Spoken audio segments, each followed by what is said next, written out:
from our overnight spot by the Tyne, which is behind me, over in that direction. We stopped at Jarrow.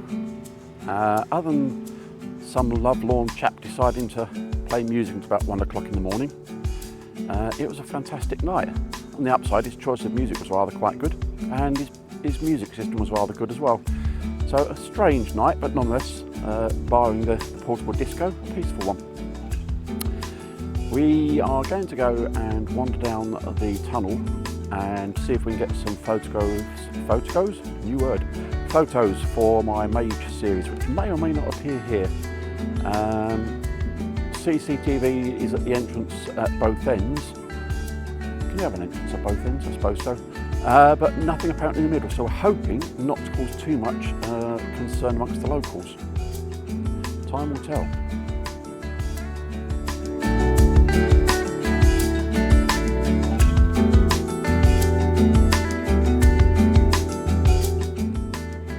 Okay, well, it looks like we didn't get arrested yet.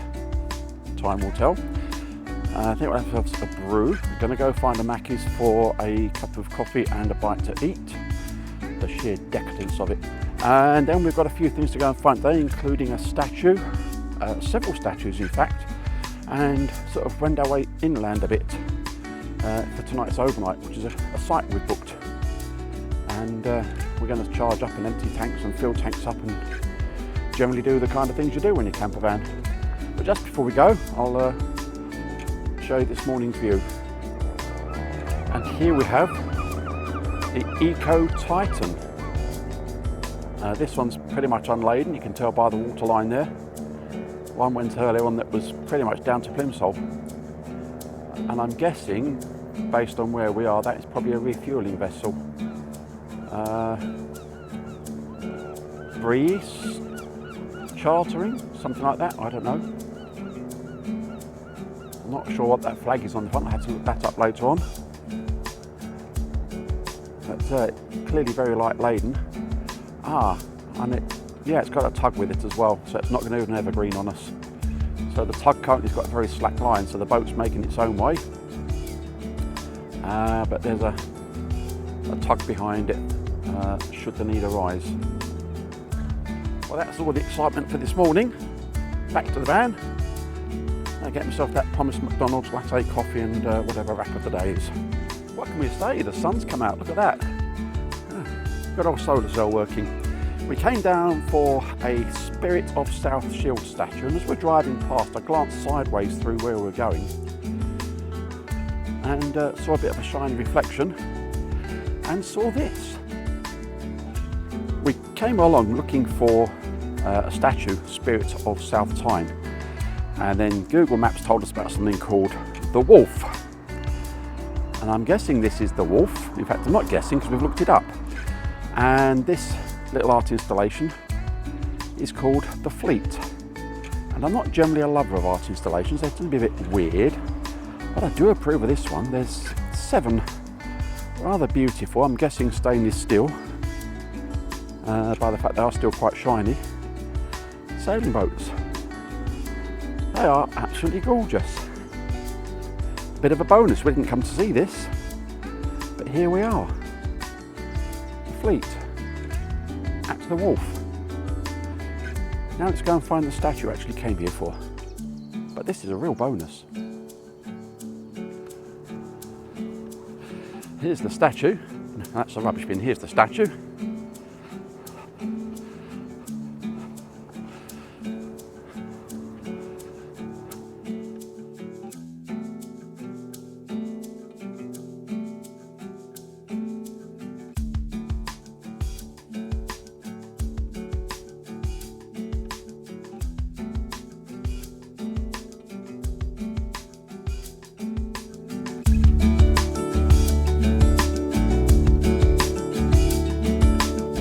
We are at Little Haven Beach, a very reasonably priced car park, and we've come to photograph a lighthouse.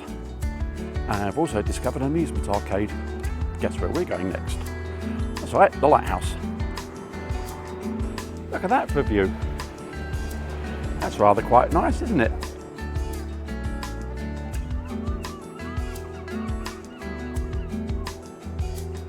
Not bad for the 2nd of April. Right, well, we've just come around the corner with a view to going and seeing the lighthouse, and we've come across this collection. It reminded me very much of Weebles, to be fair, which is exactly what the good lady just said. A strange thing. Is there an informative plaque? What does it inform us about? It's a conversation piece, right? Presumably the conversation goes, what the hell are they? Created by renowned Spanish artist Juan Munoz. Something like that, close as I can get.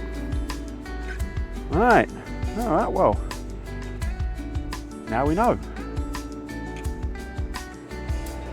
So, we've come out to this lighthouse. And apparently, I can see that it has a fog warning bell, which I can actually see up there. I'll try and get photos of that a little later on. There's someone having a bit of a sit-down picnic here at the moment. I'll try and wait until they've moved on a bit.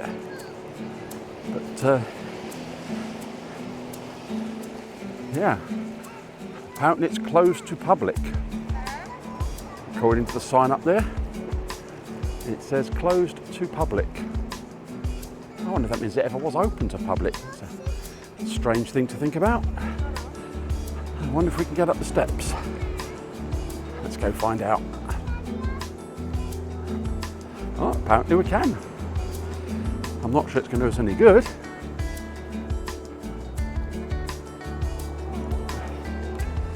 I have no idea why I'm going up here. But if there's steps you can go up, then go up them, I shall. This is where the good lady looks across and thinks, oh my God, what's he doing now?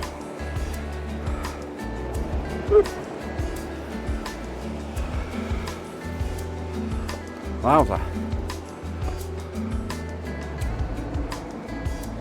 Stop. Not much of a choice, really.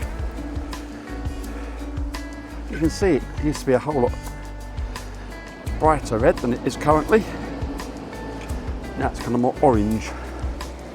We get a good view of the bay from up here.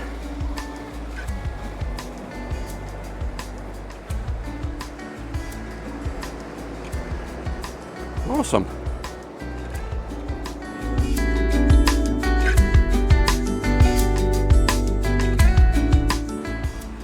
Well, several arcades later, we are proud owners of a pirate rubber duck, a bracelet, and a rubber chicken that goes on the end of your finger.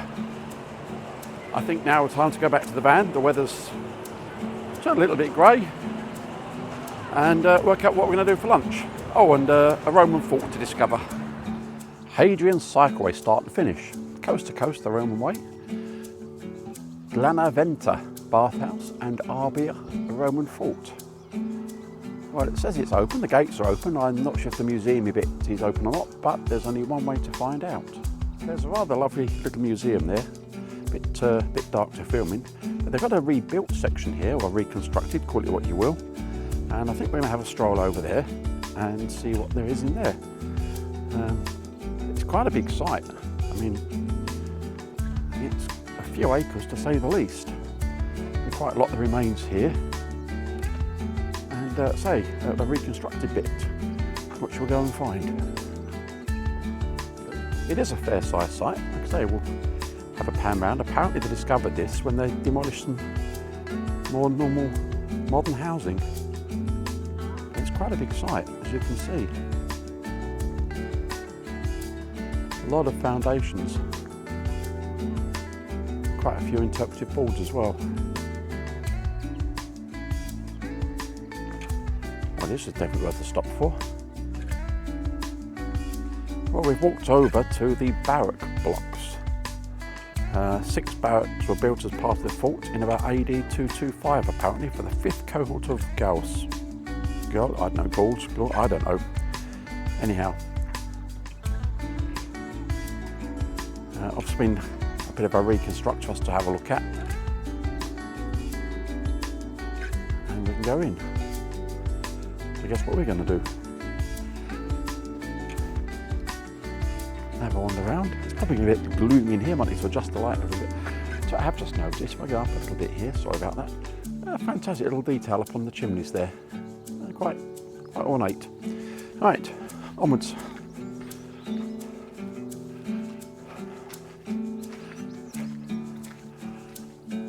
Oh yes, very barracksy. Oh, I see. The Centurion's quarters. Let's have a look over here as we come in. Oh, it's got to be a damn sight better than sleeping outside. So 1, 2, some kind of food prep area. I don't know if that's what it been originally. And then if we keep going around. Oh, I say, this is, so I'm guessing this must mean somebody's quite high up, because they got quite a, by the standards, quite a luxurious setup here. Very significant wooden chair, a pretty decent sized bed, and a cabinet which infers a degree of permanence, and then a second bedroom. Okay. Centurion was in charge of the soldiers who lived in the barracks. His quarters were twice as large as those intended to house 8 soldiers. He lived here with probably his wife and family, and at least 1 slave. Oh, he got all this space to himself then. We've moved down one now and we come across to the more common soldiers' quarters. I'd say still a damn sight better than sleeping outside. A little fireplace down there. Shelves for such belongings as they might have had. 8 soldiers lived in each apartment. Okay, there's one there. And oh, I see, that's slightly more cramped. So you'd have your very good friends over there. So there's 1, 2, 3, 4, 5, 6, 7. So I'm guessing the person that had this 8th one may have been some kind of interim leader. Right. Well, I've walked all the way around the outside and we've come to another big doorway that we can go through. Stepping over cobbles and things here, trying not to go one over the other. Hopefully this is going to explain to us what we're about to see. Oh, the commanding officer's house, I see. Right, well there's an entirely different thing altogether. We've got a partial reconstruction. With porter's lodge and baths. Only important visitors and friends of the commander were allowed to pass through the doors into the main part. Oh, okay, let's go and have a look at that then. Well, in no particular order then, so I really don't know what we're going to discover as we come into each of these rooms. I'm prepared to say this was a storeroom. Plenty of shelves and things. Keep things out of the way, presumably vermin free.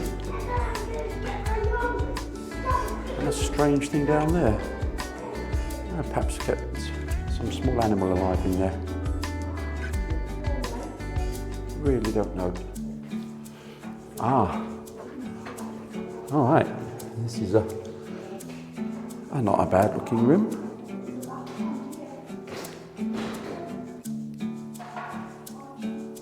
Little mural on the wall there. Very high ceiling, that does surprise me. Very high ceilinged. Right, okay. Let's go inside.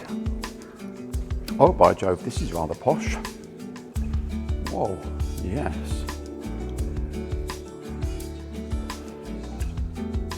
Very nice. And This is how, quite literally, the other half lived. Off to my right's a courtyard.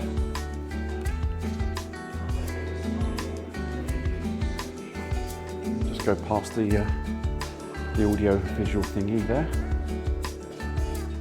This, I tell you what, a very nice place. There's a room here we'll dive into. Let's go and have a look here. And the office. Which interconnects through here. So there's a whole load of interconnected rooms here. The living room.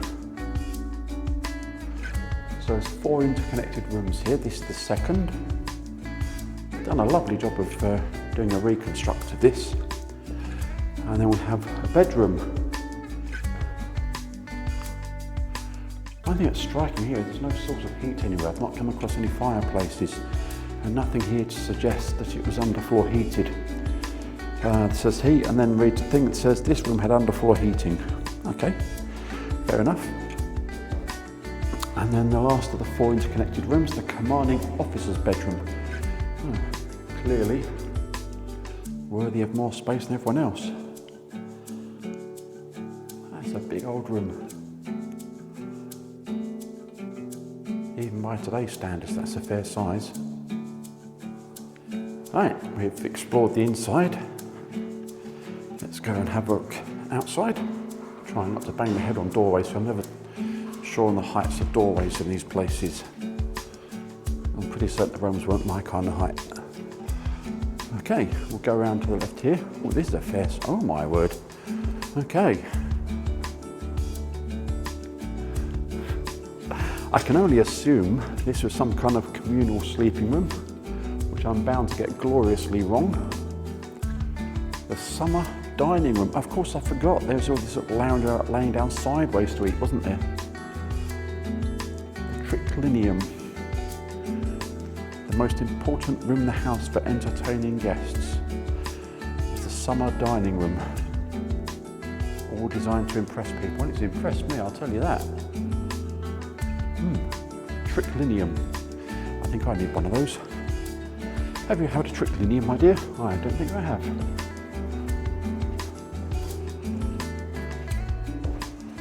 Around here. I think the door just goes to outside, and there we go.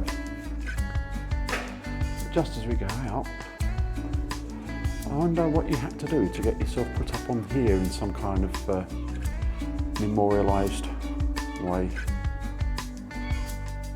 Or were these just being gathered from around the site and put here as a way of keeping them?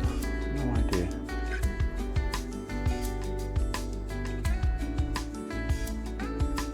Well, the Romans liked a courtyard as much as anyone. And I bet on a lovely warm day this would be the place to be, sheltered on all 4 sides. I dare say quite well decorated as well back in the day. I think it's done a really good job of this reconstruct. It gives you a good idea of what it might have been. Definitely worth a visit and totally free of charge. Donations welcome, and we shall of course donate.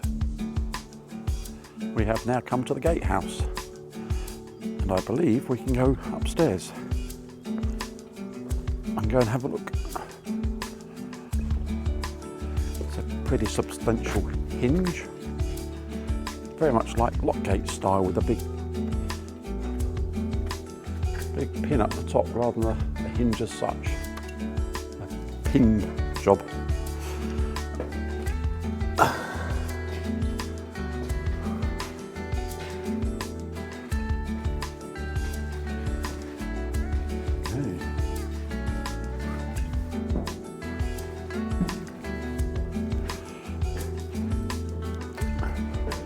These are very substantial steps. They're like hewn out of lumps of log. They're no sort of planks. They're just hewn sections, which I suppose makes more sense really. I mean, why hew them into planks if you didn't need to? Beware of my head here. Romans clearly weren't as tall as I am. Okay. This is the west gate apparently. I think what I'll do is I'll keep going up and then cut back round for this.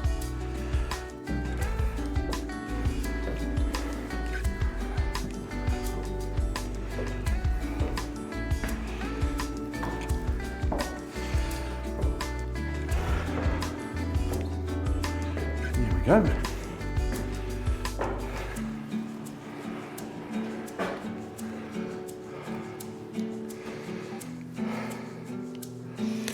Right, up on the top. Oh, nearly missed a step there, that'd have been exciting. Let's look over the site.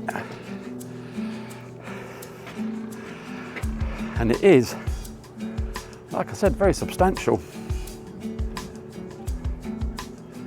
Give you a clue by how small the people are down there.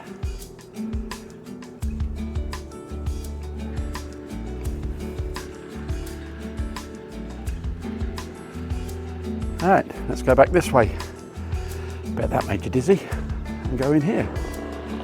Look at that handsome chap. Give him a wave.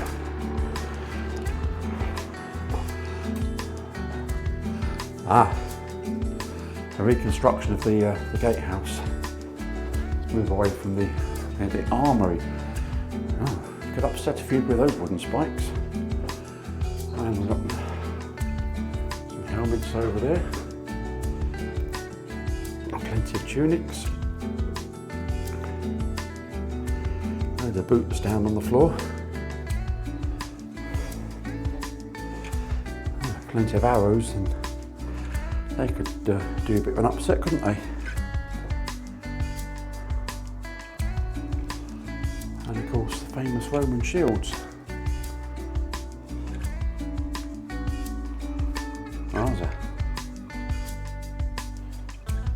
What a fantastic hour we've just spent there, and it is free of charge, but donations are gratefully taken. And we're now to Bolbeck Manor, where we have a site booked for the night, where we'll shower and charge things up and empty things out and all the other things we do. Got about an hour and a half away, something like that. I've not even looked at the map. We'll tell you when we get there.